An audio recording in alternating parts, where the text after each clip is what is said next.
Goedenavond. We gaan terugblikken op het nieuws van de afgelopen week. En we beginnen met de uitspraken in de rechtszaak rondom de moord op de 15-jarige Tim van der Steen.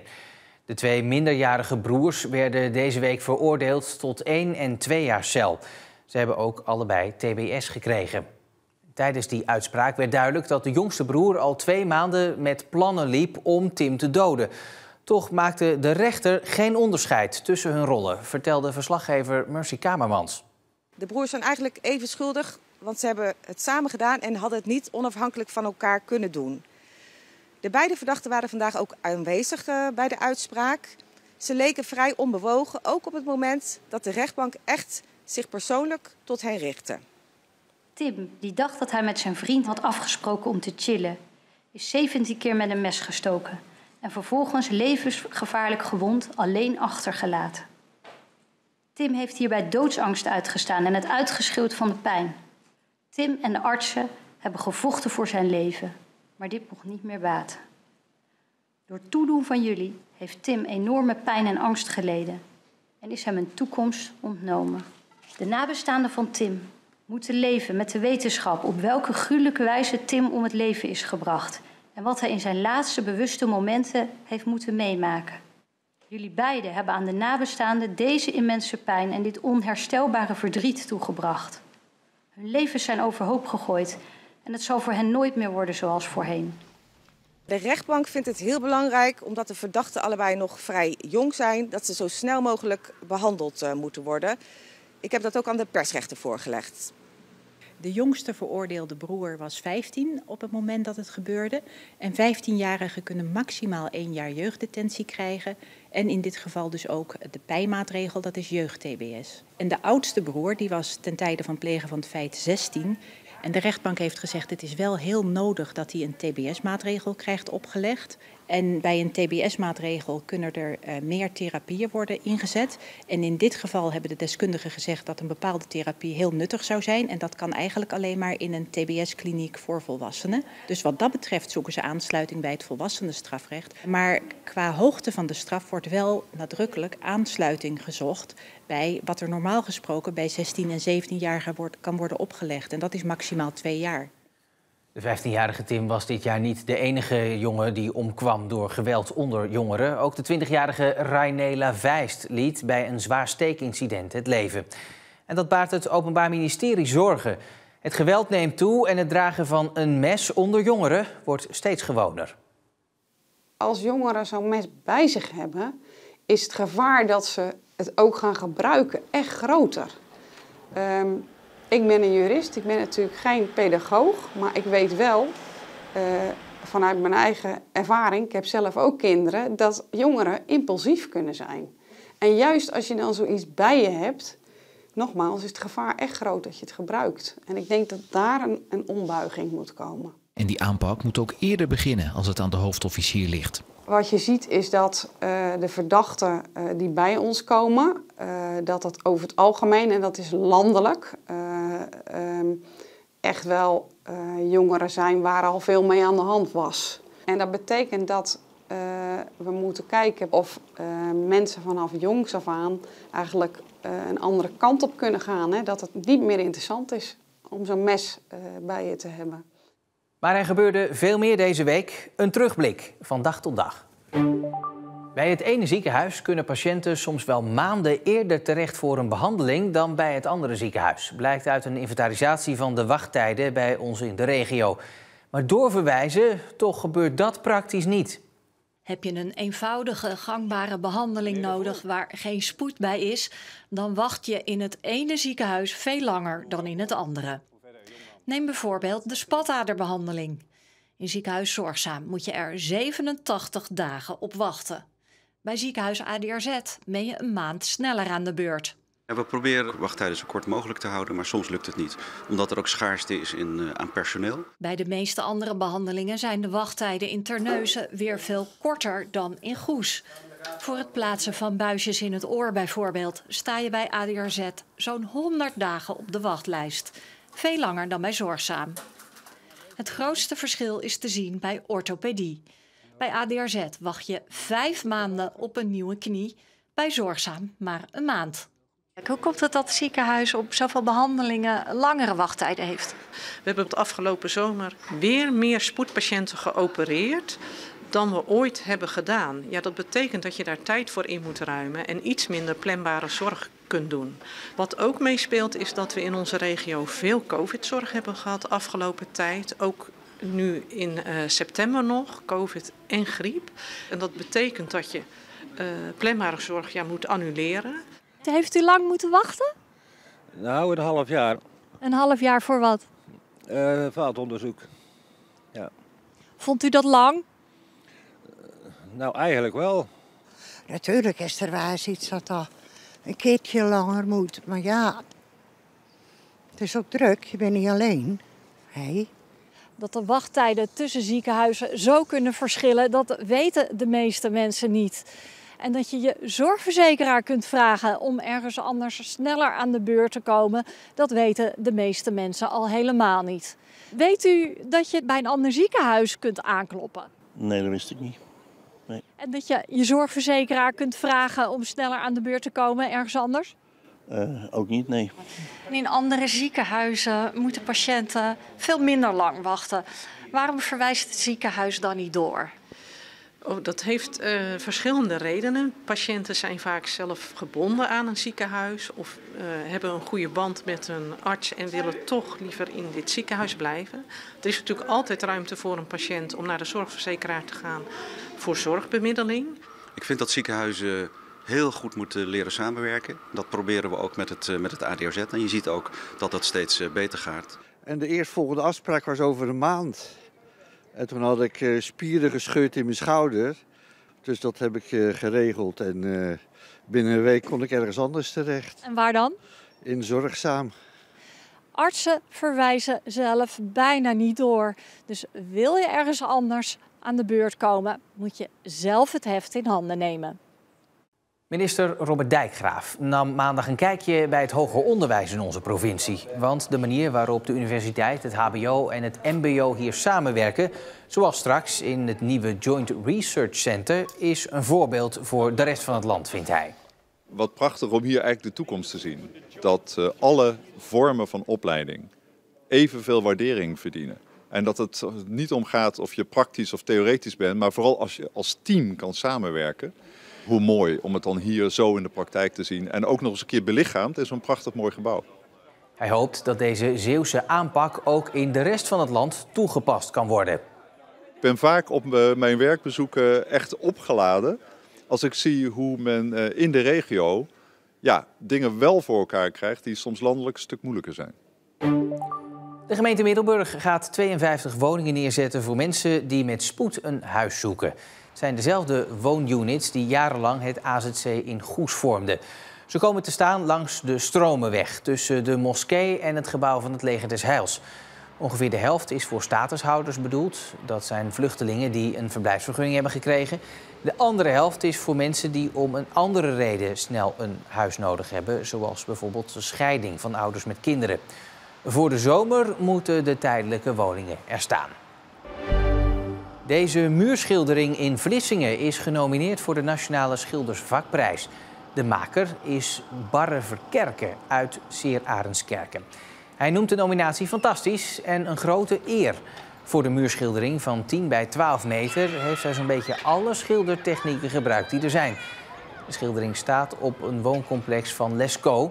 Over 2 weken wordt de winnaar bekendgemaakt. Tian de Vries uit Borselen maakt razendsnel naam als kickbokser. En dat doet hij onder leiding van voormalig wereldkampioen kickboksen Luc Verheijen. Wat begon als therapie is in een paar jaar tijd uitgegroeid tot een titeldroom voor de Vries. Ik ben Tian de Vries, kickbokser, 21 jaar oud. Ik kom uit Borselen en ik ga wereldkampioen worden.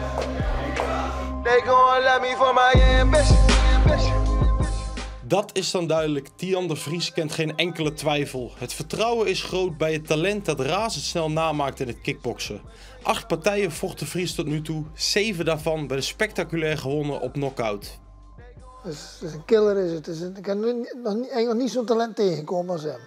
Was getekend Luc Verheijen. De oud-wereldkampioen uit Waterland Kerkje wist niet wat hij meemaakte toen hij voor het eerst met de Vries in de ring stond. Verheijen nam de Vries onder zijn hoede en nu willen ze samen naar de top. Je moet altijd hoog inzetten om iets te bereiken, denk ik. En dat had ik zelf ook. Als ik zelf een week voor het Nederlands kampioenschap zat, dan keek ik al wie dat er Europees kampioen was. En zat ik een week voor een Europees titelgevecht, keek ik al wie dat er wereldkampioen was. Je moet altijd wel verder denken, zeg maar. Ik denk dat ik heel veel geluk heb dat ik Luc heb ontmoet. We klikken supergoed. We hebben een beetje hetzelfde karakter, dus Luc kan mij ook sturen. Zit tussen je oren, mentaal is hij ook heel goed in elkaar. Dus het is niet alleen motoriek, maar mentaal is hij ook sterk. Hij is ook niet zenuwachtig of geen angst voor een wedstrijd. We gaan ook 1 keer per week naar Hemmers Gym. Dan staat hij met allemaal A-klassers vol gas te beuken, zeg maar. Ik denk dat ik meer tijd met hem doorbreng dan hij met zijn gezin. Weet je wel, het is gewoon echt... En dat heb je ook nodig, zo'n goede band, als je ver wilt komen, denk ik. Dat de band tussen de twee zo hecht is geen toeval. Net als zijn trainer vond ook de Vries zijn geluk in het kickboksen dat echt een uitlaatklep is voor hem. Ik heb een behoorlijke heftige puberteit gehad. En ja, veel agressie, veel stomme dingen gedaan. En toen heb ik met mijn therapeut erover gehad van... jij moet iets hebben waar je je energie in kwijt kan. Waar je gewoon lekker kan knallen, weet je wel. En toen ben ik gaan kickboksen. Dat was ook geen lievertje. Maar door het kickboksen ben ik wel helemaal rustig geworden. Dat is hij nu ook, zeg maar. Dat heeft hem echt wel op een ander level gebracht. Ik denk dat die periode me sowieso hard heeft gemaakt. En ook heeft laten beseffen dat ik niet meer naar beneden wil, maar alleen maar naar boven, zeg maar. Ik denk dat Tian het kickboksen niet zo hebben aan een andere Tian zouden zien. Deze Tian is hoe dan ook erg ambitieus. De kickbokser uit Borselen heeft een meerjarige aanbieding van Enfusion op zak. Het plan is om daar ervaring op te doen met in het hoofd alweer de volgende stap. Ik wil nu eigenlijk Glory kampioen worden, dat is het eerste doel. Maar dat is nog niet het einddoel.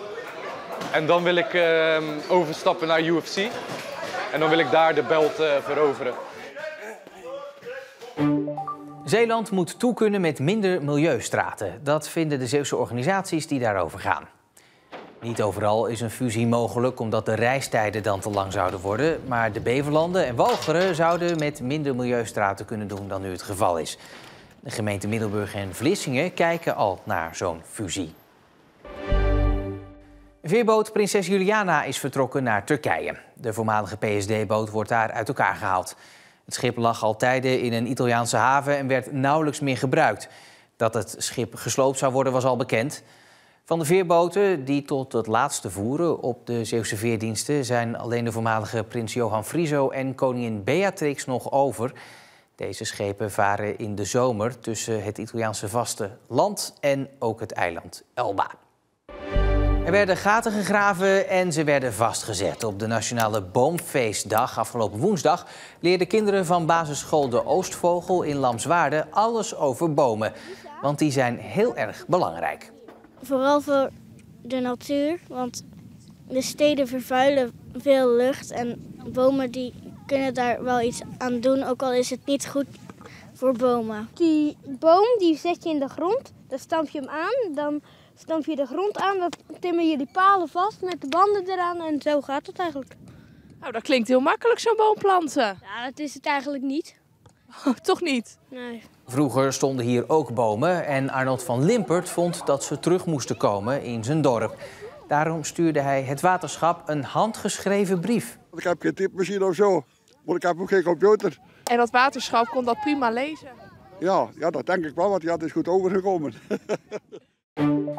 De Westerschelde-tunnel kan mogelijk al voor 2025 tolvrij gemaakt worden als alle seinen daarvoor op groen blijven staan. Dat zei gedeputeerde Harry van der Maas na afloop van zijn gesprek met minister Harbers over het tolvrijmaken van de tunnel.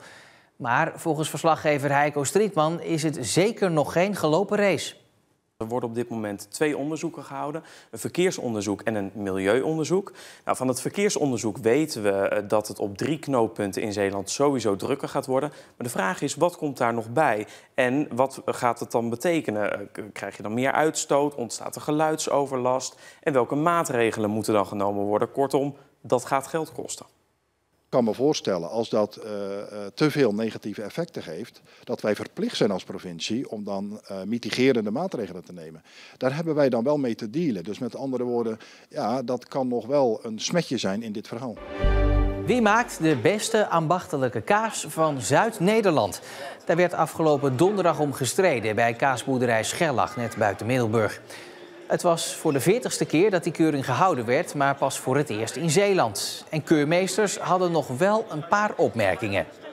Ik moet zeggen, wij vinden ze lekker. We hebben ze heel smaakvol. En zo nu en dan hebben we best wat opmerkingen over de geur en smaak. Dat hoort ook een beetje bij technisch keuren. Het is soms wel een beetje negatief, want eigenlijk gaan we uit van een goede kaas. En die echt goede kaas, die was er. Wilco de Krom uit Knechtsel, die had hem. Toch spannend als je begint met kaas maken. Nou, we doen het 2 jaar. En dan is het toch wel gaaf als je op de Zuid-Nederlandse keuring de overalprijs binnenhaalt. In Hulst zit waarschijnlijk de Hulp Sinterklaas met de meeste cadeaus. Jacqueline van der Voorde heeft meer dan 800 pakjes liggen. Samen met 3 anderen heeft ze de stichting Sint Helpt. Die zorgt voor cadeautjes voor kinderen uit arme gezinnen. En dus is het nu even aanpoten en liggen er overal cadeautjes. Gelukkig hebben we nog 1 kamer die cadeautjes vrij is en daar slapen we. Maar ik denk dat het altijd beter is te geven dan te ontvangen. Het geeft toch altijd weer een goed gevoel als ik alle pakjes zie. Het is het eerste wat ik 's ochtends zie en het laatste voor ik naar bed ga. Over een week of 2 dan heeft Jacqueline het huis weer voor zichzelf. En zijn de dames alweer bezig met de donaties voor volgend jaar. Het is een stap die het politieke landschap in Zeeland in 1 keer flink kan veranderen. De leden van de Partij van de Arbeid en GroenLinks willen samen als 1 partij de Provinciale Statenverkiezingen tegemoet gaan. De leden zijn hartstikke voor. 75 tot 80% zegt van jullie moeten nu de krachten bundelen. Dit is de tijd om meer links-progressieve politiek te laten horen. Omdat wij gewoon op heel veel vlakken hetzelfde denken, hetzelfde doen. En dan gaat het over klimaat, over energie, over water, over wonen. Over alle grote problemen waar we op dit moment mee te maken hebben. Hoi Anita. Gerry, hi, welkom. Ga zitten. Ja. Ga zitten. Met alle versnippering die er in de politiek is, zeiden we willen de kiezer ook duidelijkheid geven. Dat we voor hetzelfde gaan en dat onze idealen op elkaar aansluiten. Ja, en dat heeft gemaakt dat we gezegd hebben, we gaan dit samen doen. Er zijn natuurlijk wat verschillen en dan kom je al gauw op dat er bij GroenLinks wat makkelijker out of the box gedacht wordt, wat vrijer gedacht wordt en ook wat meer mogelijkheden zijn om dingen... Vrije jongens. Ja, of meisjes. Dat, iets meer dan de gestructureerde kant van de PvdA, maar het vult elkaar enorm goed aan, denken wij. En daarmee is de week weer rond en zijn we weer bij zaterdag. Het laatste nieuws vind je natuurlijk altijd in onze app en op omroepzeeland.nl. Ik wens u voor nu nog een hele fijne avond en graag tot morgen.